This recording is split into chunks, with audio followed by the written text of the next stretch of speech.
Hammaga assalomu alaykum. Mana bugungi bemorimiz 15 yoshli qiz. Bu bemorda ichi kemiyni haftalab dorilar bilan birga keltiradi ichini. Bu yerda dolixa sigma, ya'ni uzayib ketgan ichak. Hozir shuni sekin chap tomondagi ichakni, ishlamagan ichakni olib tashlash maqsadida operatsiyani boshlaymiz. Birga bo'ling. Demak, mana bemorimizni ko'rsak bo'ladi, yaqinroq oling. Mana bu normal holatdagi ichak. Bu normal holatdagi ichak. Tepaga qarab chiqayotganimizni ko'rsak bo'ladi. Mana ishlamayotgan ichakni ko'rsak bo'ladi. Ishi yotibdi, ko'rayotgan bo'lsangiz.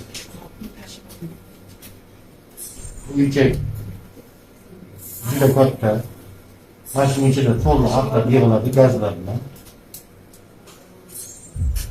Mana shuni hozir juda katta olishga harakat qilamiz.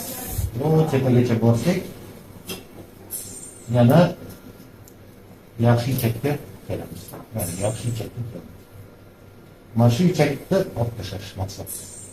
Demak, operatsiya tugadi. Mana bu yerda ko'rsak bo'ladi. Ichak ulangan joy yo'g'on ichak bilan yarim qismi ketdi. Bu ichida ozgina turibdi. Shunday qilib, mana tekis bo'lib qoldi. Boyagi aylanma katta yo'g'on ichak endi yo'q. Xudo xohlasa ichi parkilib keladi. Bo'lmaz. Hammaga rahmat.